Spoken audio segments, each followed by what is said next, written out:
Welcome, Tarot fam. I'm Annabelle. I'm a tarot practitioner and psychic for over 35 years. This is Mixtape Monday. This is where your questions drive the readings. So I take it from all of the comments that I've gotten all week and sometimes beyond all week.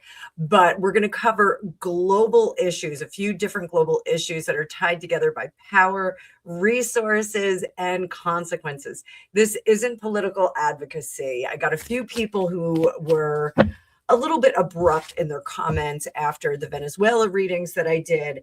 And I want to assure you that I really am trying to read with the most unbiased mind. I'm trying to keep open to all different perspectives.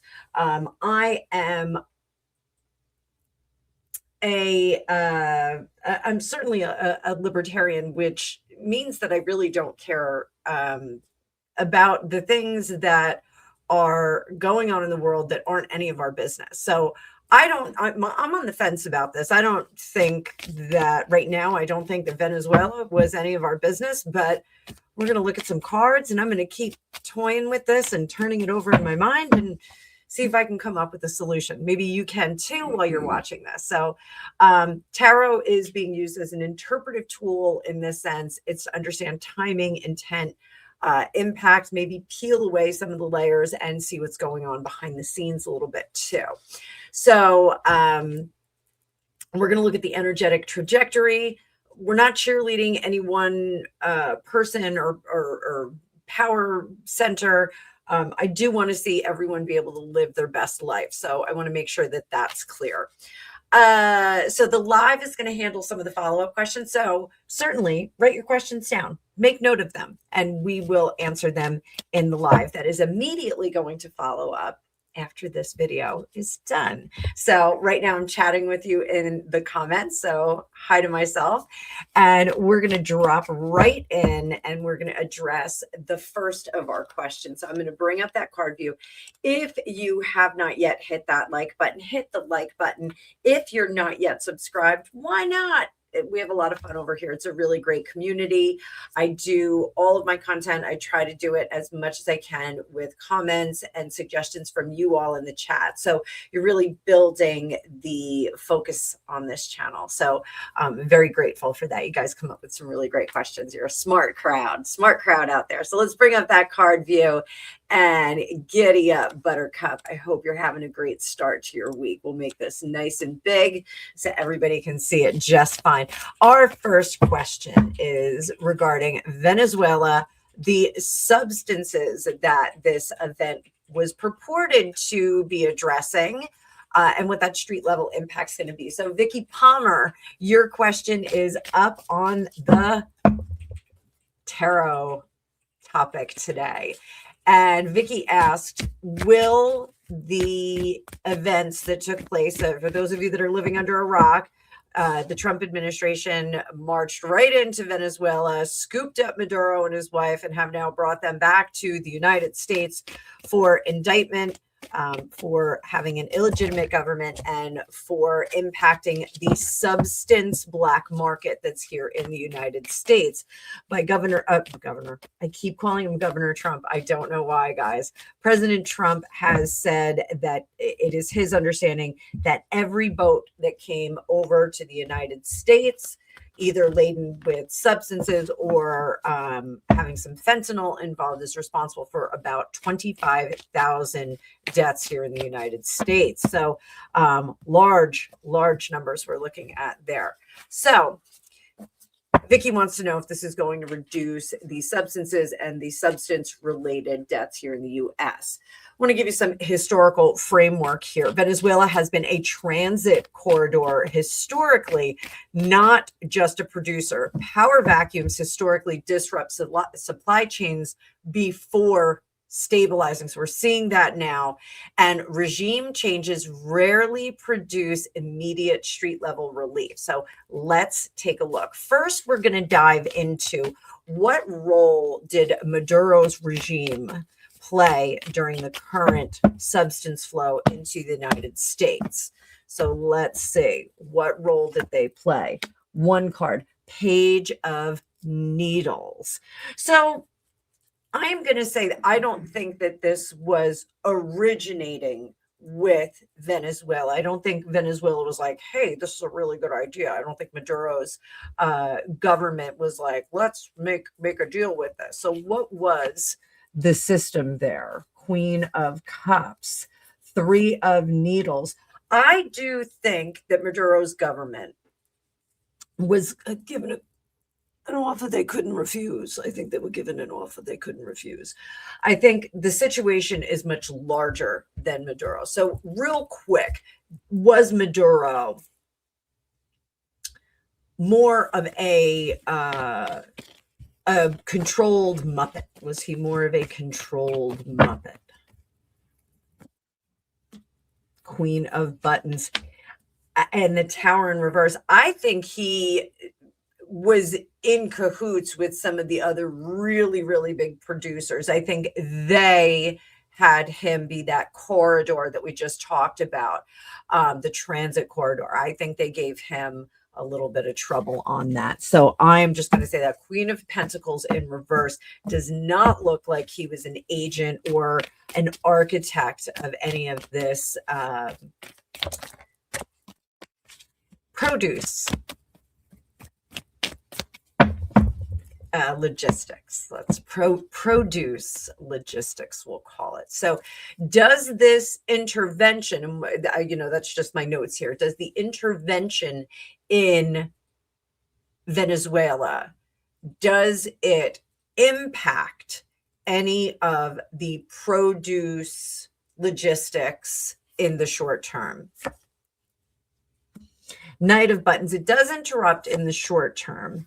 Nine of Needles, a lot of anxiety there. Empress and Seven of Matches. So I think right now the big scramble for the producers, for the people that the farmers, if you will, the ones that are involved in that right now, they are trying to hide stock.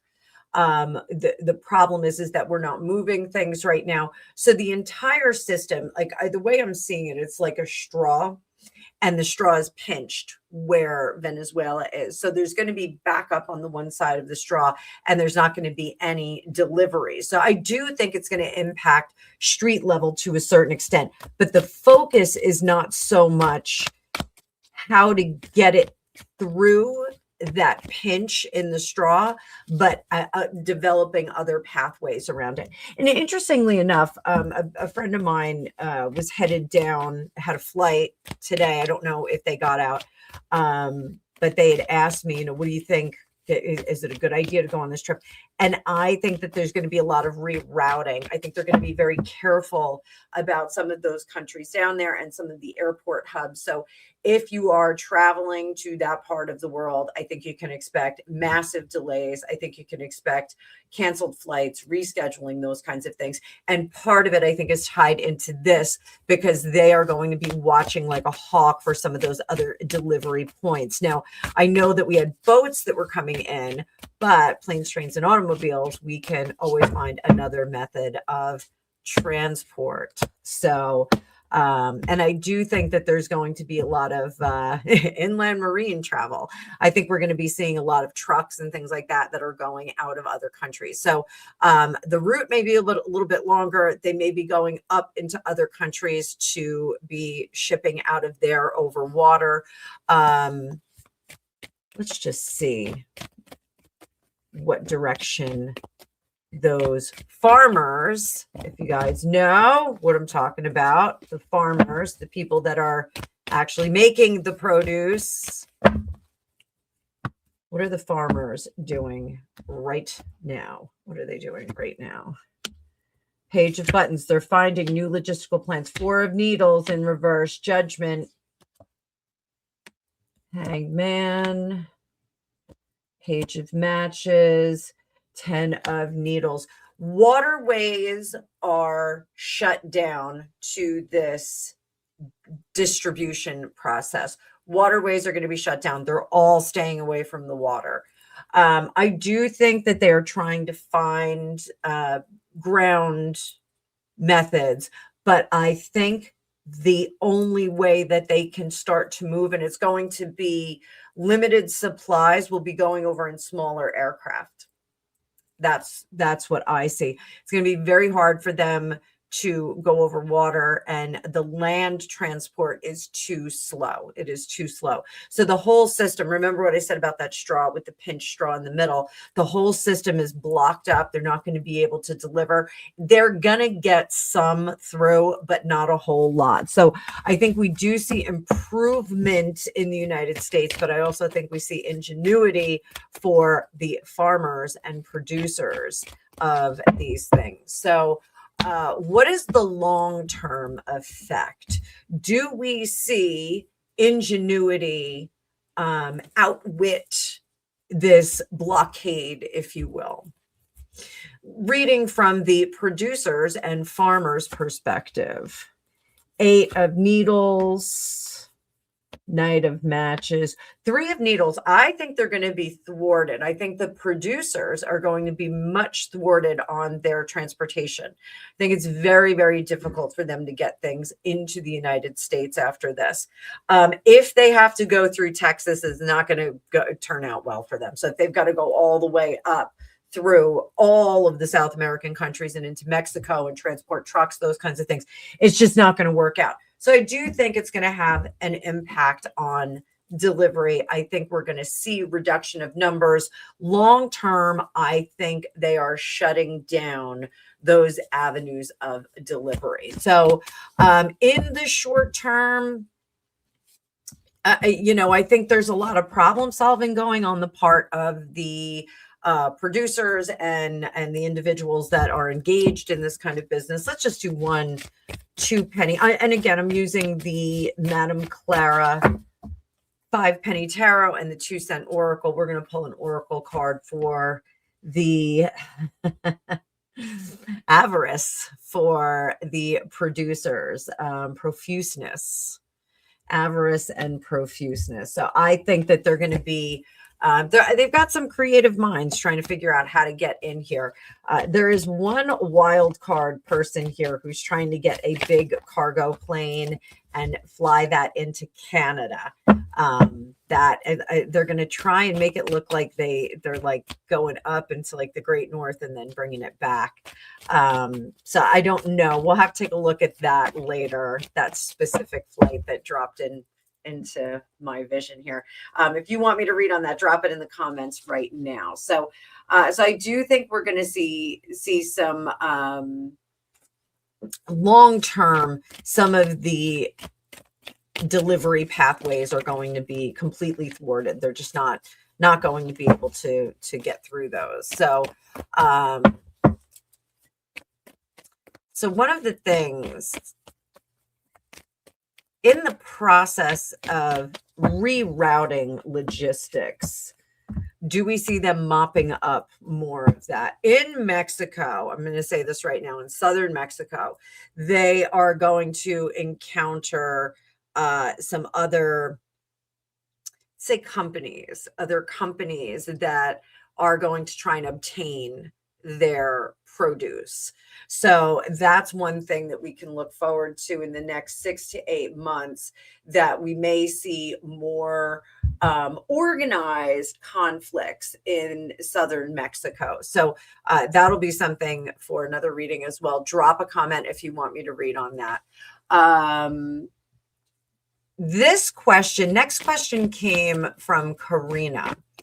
And Karina wanted to know about if this is like a prototype kind of dry run for going into other countries, specifically South Africa. And Karina also cited in here that Elon Musk was supportive of a policy in South Africa, trying to get in there for some of the natural resources. Little historical framework. with U.S. and South African relations. We have kind of an interesting, the United States has an interesting relationship with South Africa between economic pressures, human rights rhetoric, strategic resource interests. Our relationship has kind of gone back and forth. And I think, we can kind of see a mirror or a shadow of that with Elon Musk's relationship with Donald Trump. They have gone back and forth on a number of issues. So I think, if that's one way for us to look at it, I think that that's kind of interesting. I think that the United States has had, and this is my opinion, I think we've had a very strange relationship with South Africa. It seems like, we want to focus on South Africa when, Lethal Weapon 2 comes out and they're talking about Krugerrands, and we've got the cool South African. I love South African accent.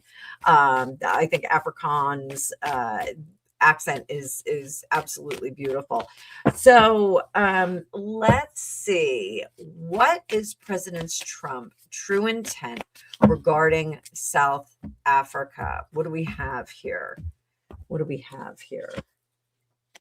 Ace of Needles, Seven of Cups, King of Buttons, High Priestess, Page of Matches, and Three of Cups.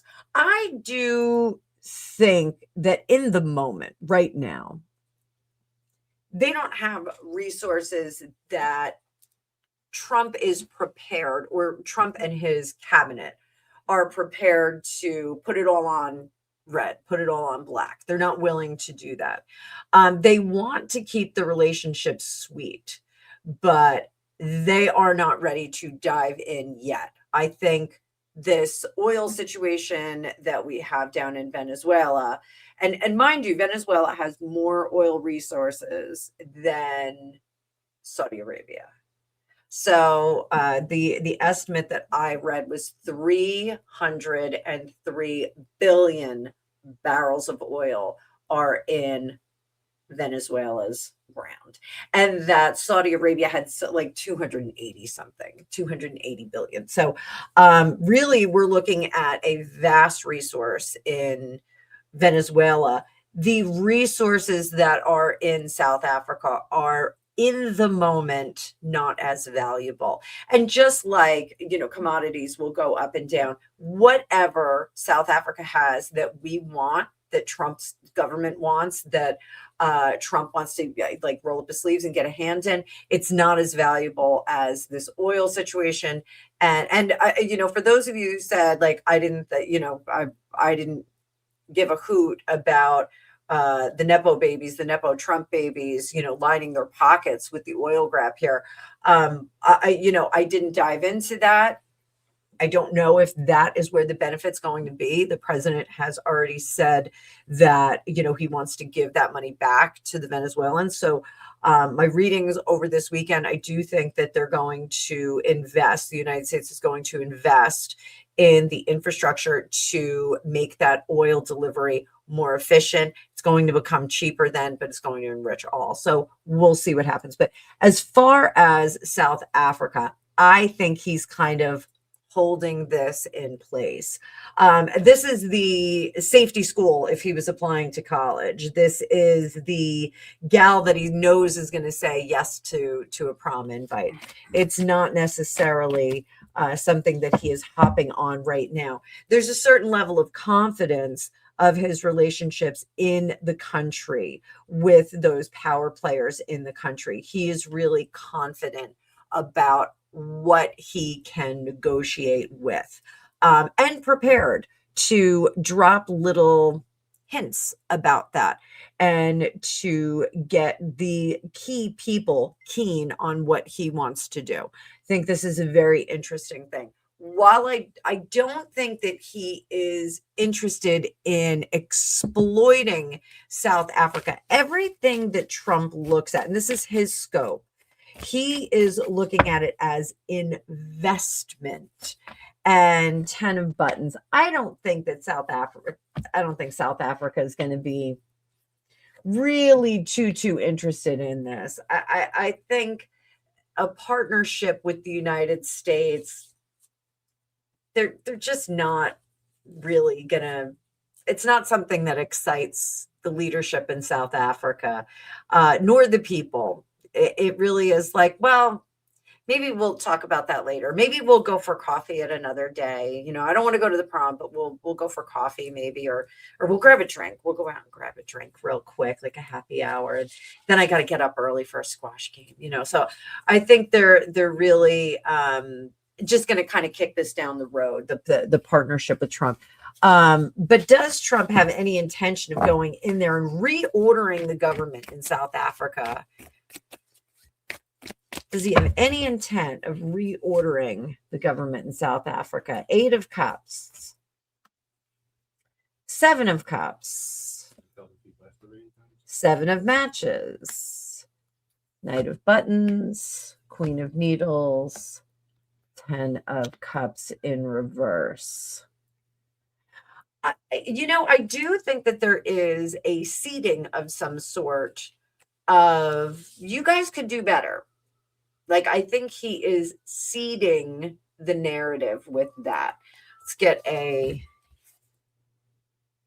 parenthood, little father business here. Looking as though we can help you guys launch into a better future. You can launch into a better future. I think there's a bit of that, but I think that South Africa is completely averse to it. I don't think they want to get involved in that. Just doesn't seem palatable at all. So, one of my notes here says that Trump tends to act where leverage exists. So I do think that we have leverage points in South Africa, but they're just not that important right now. There's resources and things that he can leverage, but they're just not that important to him right now. All eyes on Venezuela. That's really what we're doing here. We've got all of the ingredients to try and do that. But if you go back and you look at my Venezuela reading, I don't think that Venezuela is going to go for this. I don't think Venezuela wants to be America light. I think they want to be their own country and have their own culture, which is fine. Totally fine. This is another question that kind of springboarded off the last one. Red Current had asked about Greenland. Is this going to give Trump the go-ahead for going into countries like Greenland and things like that? And remember, at the election, he was talking about Greenland. So is this foreign policy about substances, oil, or strategic dominance? I think this is a great question. Just to let you know, oil has always underpinned foreign intervention narratives. We've always seen this. Greenland has been floated before. It's not new. It's a bit symbolic. Children in power accusations are speculative, focus on structure, not personality. So let's see. Trump's foreign policy, is it about cleaning up the substances off the streets in America? Is it about oil? Is it about strategic dominance? Now, we're talking about all of his foreign policy, whether it's Greenland, South Africa, Venezuela, any of these countries. So let's look. This first one is it all about substances? The Hierophant. Yes, there is an elevated vision here of correcting morality where morality needs to be corrected, correcting the situations, not allowing those substances into the country to destroy the morality within the United States. So I think it's a bit of a layered approach here. I think he does not want this element. Remind you, like, Trump has been a staunch teetotaler. He does not do substances. He does not even drink. And that's because an older brother of his did have a substance abuse issue, alcohol issue. And he told him himself to never take a drink, never do that. And Trump took that to heart. And he's got really great kids. He's raising a really great family as a result. So I think there is a higher level of morality trying to set the pace within the United States here. With that foreign policy on substances, I think really is trying to set a moral pace. How about oil? Page of Needles. It is about oil, guys. It is. His foreign policy is about oil. It is about having control over the energy resources that we have here in the United States and that we can sell abroad. So if there's an investment by the United States in Venezuelan production of oil, we have a piece of that. And he is doing that, but he doesn't want it really to look like that. I do think that the involvement in oil and production is going to be packaged as we are raising up the quality and life of others. That's what we're trying to do as leaders of the West. We are trying to support and help our neighboring countries, our good friends and neighbors in South America, so that they can produce and be wildly successful like us. There is something here about Trump pushing for this part of the world, America, South America, North America, pushing this part of the world to be best, to quote his bride, Melania. There is something about we're going to make this side of the world really, really great and really polished and really refined like the oil. So, but he doesn't want people to really make that connection. And I'm going to believe him in earnest. I'll clarify this a little bit. I'll just stay with my Madame Clara deck.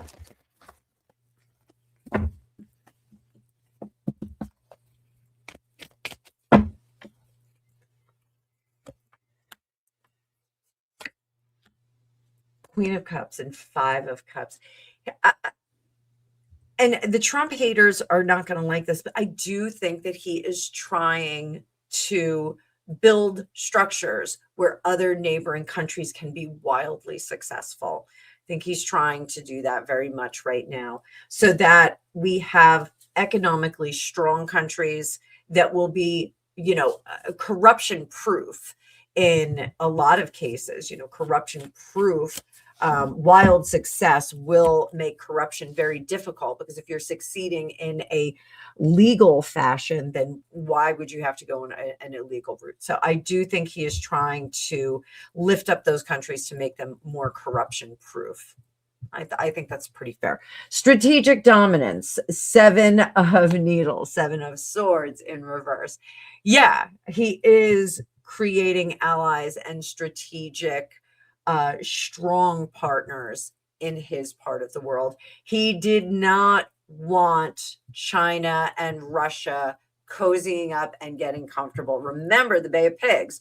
Remember, we had Russian influence in Cuba before the Bay of Pigs, and that was something that they were trying to diminish. And I think that this is a very similar approach, trying to make sure that we don't have our political enemies too close and getting too comfortable in one of those beautiful South American countries. So great questions so far, viewers. Thank you so much. Let's see. So this came from Lise Valois.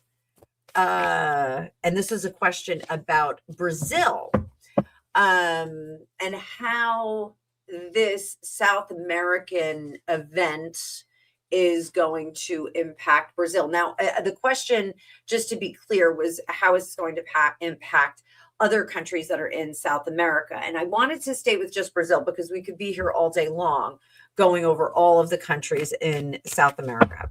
So, So a little bit of background here. South America often absorb consequences before benefits. So bordering nations will feel refugee pressure, economic disruption, security strain, those kinds of things. So, as those individuals are coming up through the other countries, um, how is that going to affect Brazil? So let's start with, how does Venezuela's destabilization, because let's talk about this. Right now it's in a bit of flux. We'll grab one energy card. How destabilized is Venezuela right now? The Messenger. And this is the 25th card in the Madame Clara deck. And this is the Messenger, is more about message received. Okay. So Venezuela destabilized. I think the reason why we're getting message received is because I do think that there's a certain amount of jubilance as a result of change happening. Now, does that mean that it is always good jubilance? Not necessarily. When we have change, when we move the furniture in our house, when we change jobs, move into a new apartment, something like that, there's always an energetic disruption that feels exciting and chaotic all at the same time. So I think that's really what we've got coming out of Venezuela. So how does that disruption, not necessarily destabilization, but destabilization sounds like it's never going to come back into order, but it will come back into order. So how does this disruption of energy affect Brazil specifically? So the world in reverse, I want you guys to look. There is a snake there. Snakes are transformation and change, and this is a resistance to transformation and change. The world in reverse, 10 of matches. I think Brazil is going to see a great deal of processing through their country. So that means that I think those inroads that we were talking about earlier, with possibly producers trying to create new pathways, new routes of distribution, if you will, new logistical routes, I think that we're going to see some of that. So I think that Brazil is going to have to keep their head on a swivel, and I think that their policia, I think they are going to have to be very, very careful about what's going on there. Remember what I said about the south of Mexico as well, because that even could be something that gets kickstarted in Brazil a bit. So we should keep an eye out for that. How about humanitarian tower in reverse? Queen of buttons, 8 of needles. It almost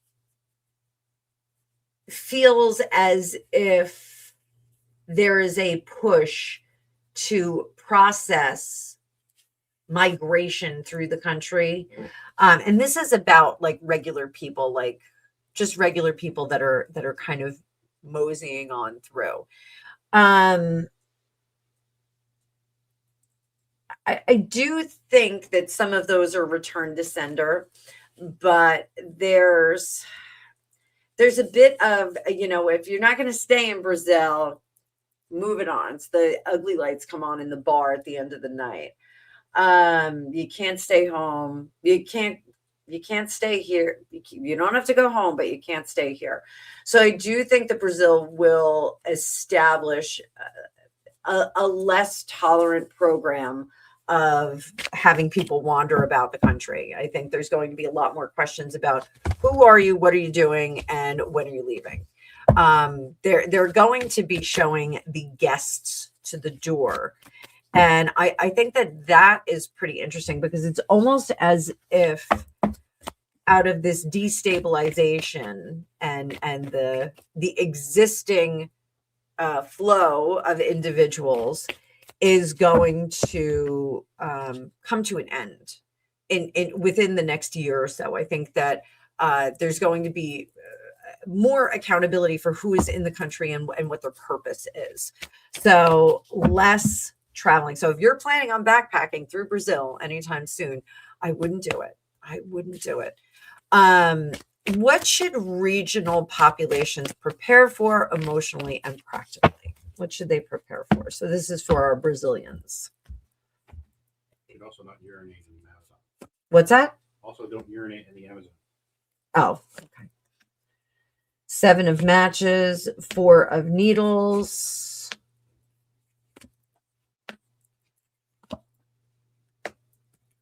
Chariot in reverse. I think that Brazil, some of the people that will not be given passage to kind of go on, I think there's going to be some difficulty getting them out of there. It's almost like everyone has an exchange student. I hate to say that. The 7 of matches, even though the intent is going to be to process and get those people going, the pushback from it is going to be notable. So as unhappy as the Brazilians are going to be with this, they need to understand that there's going to be a process, and that if the end goal is congruent with all, then we're going to get that result. So if the result is to get all of those travelers and those people that are just kind of hanging out in Brazil, treating it like Casablanca, that the process will happen. Those individuals know this. Those individuals will not necessarily be successful in this endeavor to kind of mosey on through Brazil. They're going to be as uncomfortable and inconvenienced as possible until they leave. So that part of it, I think, is encouraging, but it is going to take a little bit of time to get those people pushed out. There will be some lawfare as a result of this. People will say, "Oh, you have to keep me. I'm a refugee. I'm a political prisoner. Whatever." There's going to be all kinds of stories. They're going to lock those individuals down, and they're going to move them out. The squeakiest wheels are going to be stuck in Brazil for a little bit. So it's just going to be a little bit of tolerance. But ultimately the end result is Brazil for Brazilians, or for people that have lawfully come into the country. So what is our long term, like super, super long term?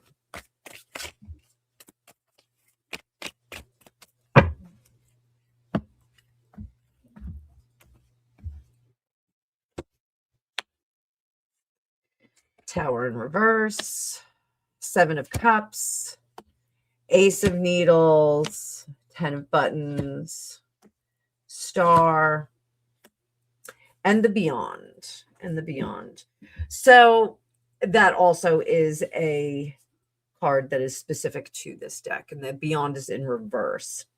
So with the tower in reverse, the resistance to change, I think, is more so the resistance to of the regular Brazilian people of having individuals running roughshod through their country. The 7 of cups is that they are coming up with novel and new ways of getting people out of the country or solving that issue. Send them back, move them on. Send them back, move them on. Ace of needles, I do think they are successful at doing this ultimately. And then we get the 10 of buttons in reverse, the 10 of pentacles in reverse, the star, and the beyond in reverse. And I think that is more so about the people movement. You guys know what I'm saying? The people movement that goes through that country. That I think is going to have a huge, huge reduction. Going into the next year, I think we are going to see, and this is part of the who belongs in Brazil. Why are you here and what are you doing?